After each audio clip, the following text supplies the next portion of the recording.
Le but de l'Occident est d'affaiblir notre pays. Ils le disent ouvertement. En 1991, ils ont réussi à détruire l'Union soviétique. Et actuellement, ils souhaitent refaire le même coup. Et d'autres chefs de l'OTAN disent même que des armes de destruction massive, c'est-à-dire des armes de destruction nucléaire, ne sont pas exclues.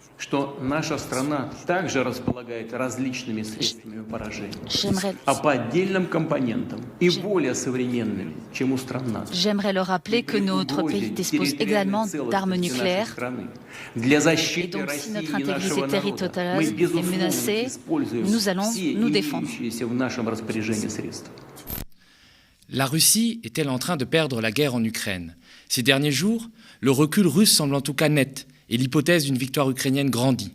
Vladimir Poutine donne l'impression de jouer ses dernières cartes, puisqu'il a décrété une mobilisation partielle des Russes en âge de combattre. 300 000 réservistes âgés jusqu'à 65 ans. Vladimir Poutine a également brandi la menace nucléaire. Alors, le président russe est-il en train de devenir une sorte de docteur Folamour? Ou a-t-il une chance de reprendre la main? En tout cas, Poutine menace, mobilise. On annonce même l'organisation de référendums dans les régions séparatistes d'Ukraine, des référendums qui ouvrent la voie à l'annexion de ces régions par la Russie.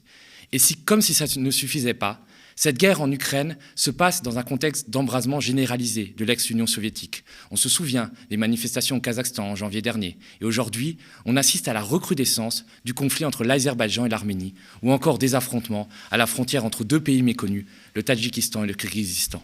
Pour parler de ces sujets brûlants et de cette zone du monde très instable, je reçois un éminent expert de ces questions, Emmanuel Dupuis, qui est président de l'IPSE, l'Institut Prospective et Sécurité en Europe. Alors, on va peut-être commencer par parler du sujet qui fait la une. Quelles sont les dernières nouvelles du front en Ukraine? Est-ce qu'il y a vraiment une débandade de l'armée russe? En tout cas, il y a ce qu'on pourrait appeler en langage militaire une dislocation du front, notamment dans le Donbass, où les forces armées russes ont été surpassées par l'intensification des livraisons d'armement de la part des Occidentaux, qui livrent en quantité infinitésimale, mais qui livrent du matériel dont ne disposent pas les forces armées russes. Donc il y a une forme de combat du fort au faible, et là le faible semble avoir effectivement réussi militairement en très peu de temps, une semaine, la reconquête de quasiment maintenant 10% du territoire. Ça peut paraître peu. Il faut quand même rappeler pour vos téléspectateurs que la Russie, après 210 jours, a conquis 19% du territoire ukrainien. 22% de la population de ce pays. Mais en même temps, ce qui est saisissant, c'est que l'Ukraine, désormais massivement aidée, financée, armée par les pays de l'OTAN, notamment, mais pas seulement, financée par les pays du G7, réussit assez étonnamment dans une vélocité, encore une fois, qui est inespérée, au sens propre du terme, à faire ce que les Russes ont mis beaucoup de temps à faire, c'est-à-dire de conquérir en une semaine ce que les Russes n'ont pas réussi à conquérir, ou ont réussi à conquérir, au bout de plusieurs mois. Donc oui, on peut parler, non pas d'une débandade, mais d'une dislocation, c'est le terme militaire. Là, on parle du Donbass, dans le nord-est de l'Ukraine, mais le front est grand, il est à peu près 2000 km du nord jusqu'au sud, et les Russes sont aussi en train de connaître quelques difficultés tactiques dans le sud du pays, autour de Kherson, où on estime que 20 000 soldats russes sont désormais encerclés et n'ont pas beaucoup de moyens de sortir de cette oblast, et ils sont pour le coup là acculés par rapport à la remobilisation militaire de l'Ukraine.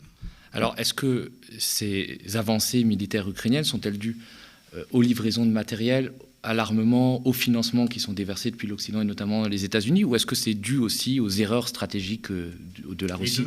Les deux, mais l'un ne va pas sans l'autre. Les erreurs stratégiques de la Russie ont été aggravées ou ont été augmentées par l'efficacité des armes occidentales. Comme je disais, en moindre nombre. On peut donner peut-être quelques chiffres, parce que je pense que c'est intéressant d'avoir cette comparaison. Si l'on prend un type d'armement dont on a beaucoup parlé et qui est sans doute celui qui est le plus utilisé par les deux forces armées, l'artillerie. Les Russes disposent à peu près de 3000 pièces d'artillerie. Ils ont disposé en Ukraine, depuis donc maintenant près de 7 mois, dans quelques jours, 1500 pièces d'artillerie. Les Ukrainiens ne disposent que d'une centaine de pièces d'artillerie, en tout cas d'une centaine de pièces d'artillerie occidentales. Ils ont d'autres pièces d'artillerie, mais qui ont sans doute été massivement détruites au début de ce conflit. Donc on voit bien que l'efficacité de ces armes, on a beaucoup évoqué cet acronyme, on le redonne, les HIMARS, donc ce sont des lance-roquettes multiples qui ont une portée de 60, 75, 80 km, qui sont particulièrement efficaces et qui évidemment permettent de cibler les zones d'approvisionnement, les stocks logistiques, donc les stocks de munitions dont dispose encore en grand nombre la Russie, et les centres de commandement. Et c'est ce qui fait la différence, c'est que les Ukrainiens frappent plus juste, alors qu'on le sait, la Russie pratique une autre type d'offensive, la guerre par attrition, une sorte de tapis de bombes. Les Ukrainiens ne disposaient pas en nombre suffisant d'obus. Ils en tiraient quand même 5 à 6 000 par jour, alors qu'au plus fort de la guerre, du combat et de la bataille dans le Donbass, on estimait que les Russes déversaient 50 à 60 000 obus par jour, avec des cibles qui étaient autant militaires que civiles. C'est la grande différence que l'on peut faire avec les Ukrainiens qui, eux, frappent justement là où il faut et qui semblent avoir désorganisé depuis plusieurs semaines l'armée russe. Et les Russes, en se retirant, laissent aussi ce qu'on a appelé des charniers. On a beaucoup parlé de la ville d'Izium, où on a trouvé des tombes qui seraient celles de civils, de soldats ukrainiens, et qui auraient été exécutés par l'armée russe. Alors, il est un peu tôt pour qualifier encore ce dont il s'agit, ce qui est évidemment pas le cas de ce qu'on avait découvert, hélas tragiquement, en février-mars, là le charnier de Boutcha, ou à Irpin. Ça, ce sont des actes qualifiés par la Cour pénale internationale qui a envoyé des enquêteurs pour vérifier la nature de ces morts et donc de ces victimes. Alors ce que l'on sait, c'est que vraisemblablement on est à l'aune d'une découverte de plus en plus massive de ce type de tombes. Il y en avait 433, si mes souvenirs sont exacts, ou 443 plus précisément. Et évidemment, quand on prend juste l'exemple de Mariupol, le siège de Mariupol a duré 3 mois, une partie de la population est partie, mais une partie de la population n'est plus recensée. Donc on estime sans doute qu'à Mariupol, on va découvrir ce type de charnier, là pour le coup, qu'on peut qualifier un petit peu plus précisément. À Izium, pour l'instant, la Cour pénale internationale et l'Institut de recherche criminelle de la gendarmerie nationale, qui prête concours aux enquêteurs, est en train de regarder ce dont il s'agit. Alors, on l'a vu aujourd'hui, Vladimir Poutine, dans un discours, a annoncé non seulement la mobilisation des réservistes, mais aussi brandi la fameuse menace nucléaire. Alors, est-ce que Poutine peut-il appuyer sur le bouton rouge ? Alors, Poutine ne peut pas appuyer sur le bouton rouge seul. C'est heureux. Et il faut s'en réjouir, parce que la politique un peu schizophrène du président russe laisse effectivement peu de place à la rationalité. En tout cas, la rationalité ou la proportionnalité dans la réponse militaire. Alors, statutairement, le président russe ne pourrait pas appuyer seul. Il faut qu'il soit 3. Le problème, c'est que les 2 autres, le chef d'état-major, le général Valéry Gerasimov, ou le ministre de la Défense, Sergueï Shoïgu, sont un peu caporalisés, au sens propre du terme. Donc on les voit mal refuser un ordre d'un tir. Maintenant, il y a une grande différence, c'est que le concept d'emploi de l'arme nucléaire vu de Russie et le concept d'emploi de l'arme nucléaire vu des pays qui en disposent au sein de l'OTAN, les États-Unis, la France et la Grande-Bretagne, n'est pas du tout de même nature. Nous n'utilisons pas l'arme dans une logique de première utilisation. Nous avons une logique de défense. Si une arme nucléaire est, entre guillemets, cible un territoire de pays qui disposent de l'arme nucléaire, nous riposterons. Alors que la doctrine russe est un peu différente. Il peut y avoir des armes de premier usage, de manière offensive, là où les armes conventionnelles ne suffisent pas. Et c'est peut-être là où il y a une possibilité de danger. Mais pour compléter mon propos et pour répondre à votre question, Thomas, le président russe n'a pas évoqué la menace nucléaire. Il a dit qu'il répondrait à une menace nucléaire venant des pays de l'OTAN. Donc il a inversé en fait la charge. On se souvient qu'au début de ce conflit, c'est bien Sergueï Lavrov qui a rappelé que la Russie était une puissance nucléaire et que de facto les pays de l'OTAN ont appelé un peu au calme en disant bien sûr que la logique n'est pas de faire cette escalade nucléaire. Ce qui est plus préoccupant, et c'est un petit peu en filigrane de l'Assemblée générale des Nations Unies, on en parle beaucoup, c'est l'utilisation possible d'autres armes de destruction massive. Et on pense notamment au chimique, qui a été utilisé en Syrie, ce qui pourrait, là, pour le coup, être plus dangereux, ou en tout cas ouvrir une perspective où, là, les pays occidentaux, je mets un acronyme très large, une évocation très large des pays de l'OTAN et des pays de l'Union européenne, seraient face à un dilemme. Ils n'ont pas répondu à ce qui semble être des attaques chimiques en Syrie. Riposteront-ils ou répondront-ils à ce qui pourrait être une arme chimique en Ukraine, ce qui de facto ferait de ces pays des co-belligérants. D'accord. Et est-ce que tu penses que Vladimir Poutine, ça j'ai fait des lapsus, a une chance d'inverser la situation, autant militairement que politiquement, puisque on annonce dans quelques jours, vendredi et lundi, l'organisation de référendums dans les régions séparatistes d'Ukraine, des référendums qui vont sans doute confirmer et légitimer l'annexion de ces régions par la Russie. Ça fait peu de doute, hein, si on prend l'exemple historique, au sens littéral du terme. Donc on est en mars 2014, il y a bien eu un référendum en Crimée où 97% de la population a validé l'idée du rattachement, et donc depuis cette date, la Russie considère, contre le droit international, contre la Charte des Nations Unies, que ce territoire qui était indépendant, enfin qui était ukrainien au moment de l'indépendance en 1991, fait désormais partie de la Fédération de Russie. Donc ces 4 référendums sont nuls et non avenus, ils sont illégitimes, ils sont illégaux au regard des 11 chapitres donc de la Charte des Nations Unies, et ils ne changeront pas grand-chose. Car il faut quand même le dire, une bonne partie de la population ukrainienne a été chassée de ces territoires, et ceux qui pourraient participer au vote seront soit forcés à voter, ou alors ce sont des Ukrainiens qui sont plutôt russophiles et qui sont plutôt enclins à estimer que par leur langue, par leur appartenance géographique à ces 4 régions, Kherson, Zaporijia, Donetsk et Lugansk, finalement s'inscrivent dans une logique que l'on pourrait presque assimiler à une forme de cohérence. Le séparatisme de ces régions, en 2014, et l'étape suivante, le rattachisme à la Russie. Donc ça ne va pas changer grand-chose, d'autant qu'il se peut fortement que ces référendums ne puissent pas se tenir, parce que ces référendums vont se tenir alors que les Ukrainiens ne vont pas arrêter leur offensive. Et il se trouve que les Ukrainiens font la guerre dans l'oblast de Donetsk, dans l'oblast de Lugansk et à Kherson.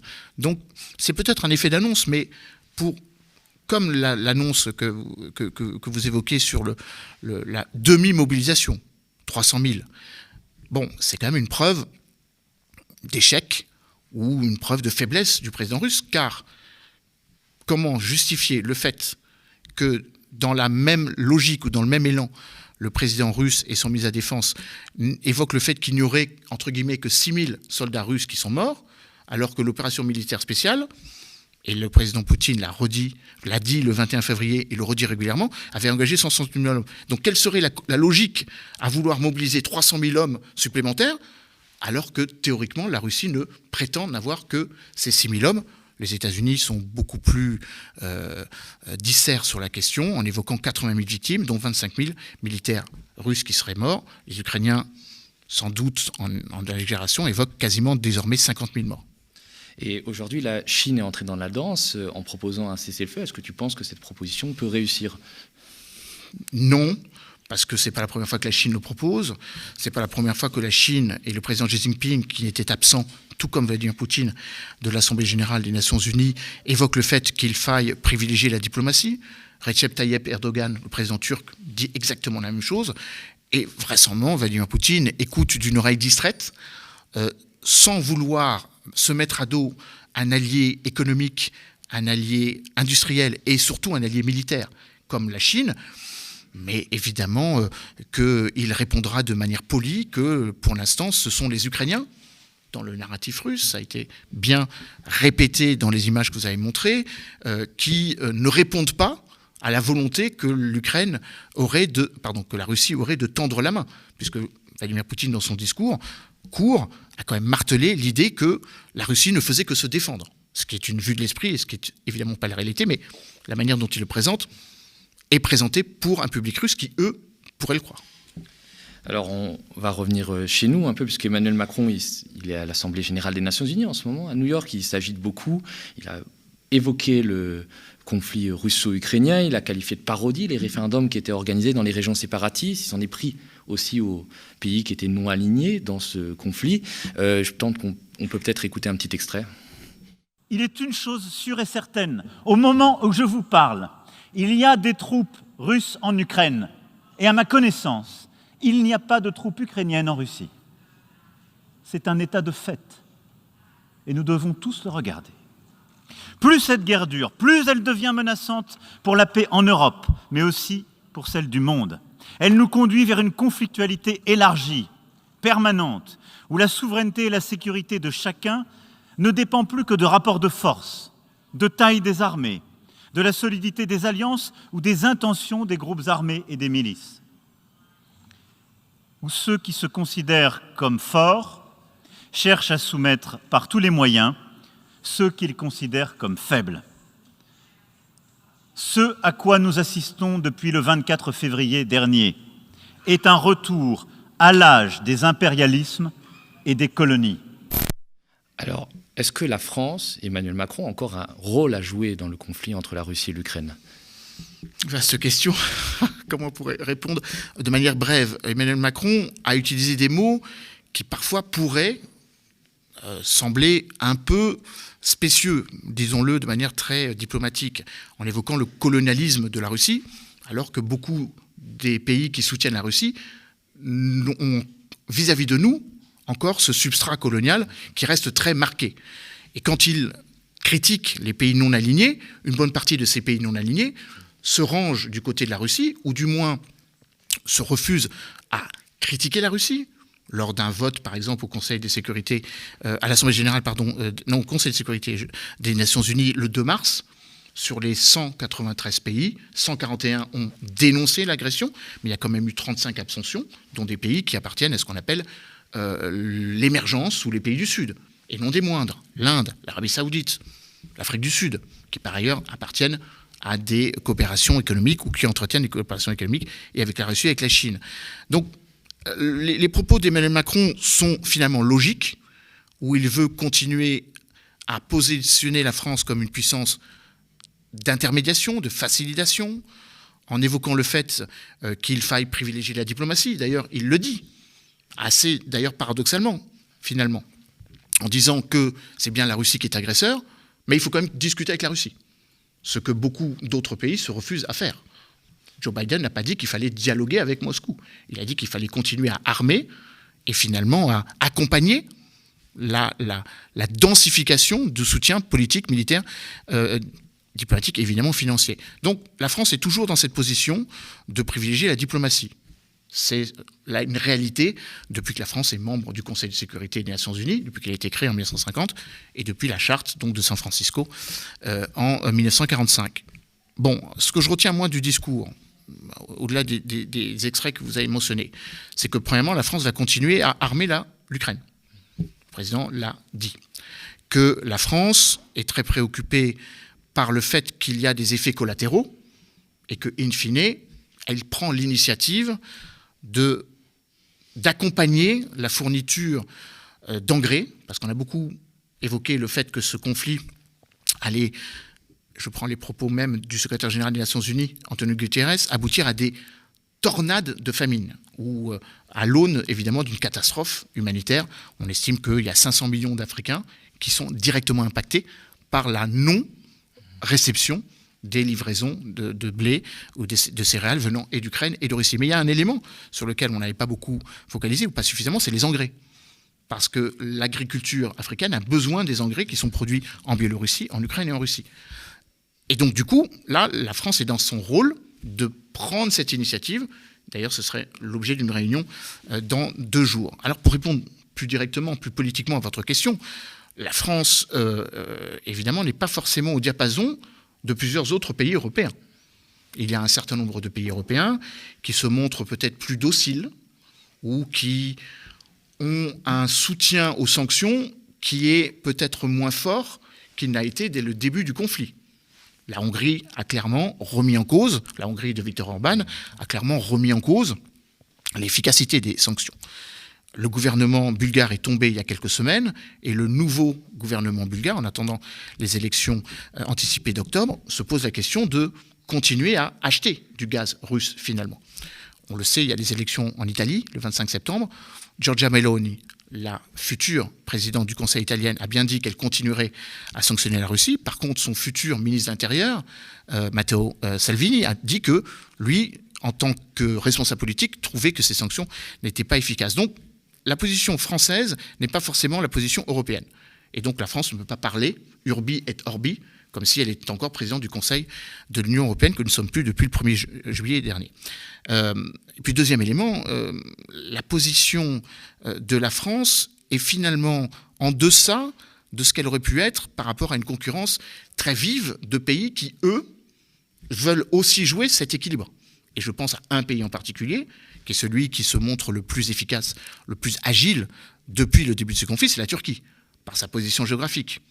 La Convention de Montreux lui donne le droit d'ouvrir et de fermer les détroits du Bosphore et des Dardanelles, ce qu'elle fait avec cohérence en interdisant l'accès des navires, que ce soit les navires de l'OTAN comme les navires russes. Mais la Turquie a bien réussi là où la France n'a pas réussi.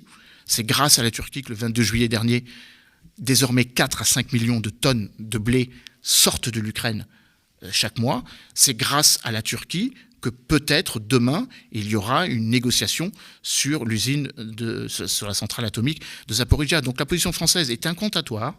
Elle se positionne dans une logique, dans une pratique diplomatique, celle où l'on veut percevoir le non-alignement comme quelque chose utile, où l'on regarde de manière équidistante à gauche du côté de Washington, à droite du côté de Moscou, mais on est quand même très loin du non-alignement gaulien. Pas tout à fait la même chose.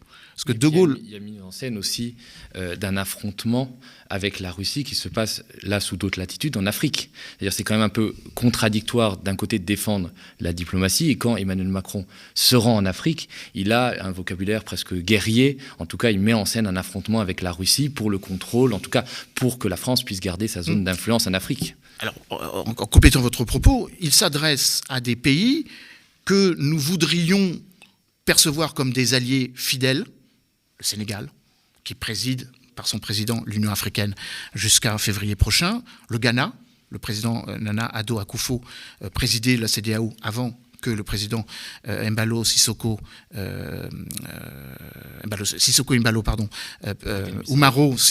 Embalo préside, le président de Guinée-Bissau préside la CEDEAO. Pourtant, ces deux pays se sont montrés beaucoup plus distantes dans l'admonestation ou la critique à l'égard de la Russie. Donc effectivement, l'Afrique est un théâtre d'opération à travers une guerre informationnelle d'un côté, à travers une volonté de, désoccidentaliser les rapports de force sur le continent africain et une manière de remettre en cause ce que les pays dits occidentaux, de l'Atlantique Nord, dans le cas de l'OTAN, de l'Union européenne, n'ont pas réussi à faire. C'est-à-dire assurer la bonne gouvernance, veiller à ce que les processus démocratiques ne déraillent pas, avec des coups d'État qui ont tous eu lieu durant les 2 dernières années dans un espace francophone, Mali, Guinée, Burkina Faso, cas un peu litigieux du Tchad, l'exception du Soudan, et puis bien évidemment, avec cette critique, là pour le coup, qui peut être comprise, mais qui est néanmoins aisée, du fait que la France, qui est venue aider les populations africaines à lutter contre le terrorisme, n'a in fine pas réussi cette mission. Peut-être, et c'est ma dernière question, peut-être on va assister à un embrasement généralisé de cette région. Il est tout à fait possible qu'après le Tadjikistan, le Kirghizistan, après l'Arménie et l'Azerbaïdjan, il y ait une autre forme de tension, toujours en Asie centrale, avec un certain nombre de pays qui veulent reconnaître ou discuter avec les talibans et d'autres qui ne le veulent pas. Et qu'in fine, il y ait un embrasement plus généralisé et plus, plus séquencé, avec un retour de l'islamisme comme une façon de profiter du vide sécuritaire qui est en train de se produire. Écoute, merci beaucoup Emmanuel d'être venu pour cet échange très riche.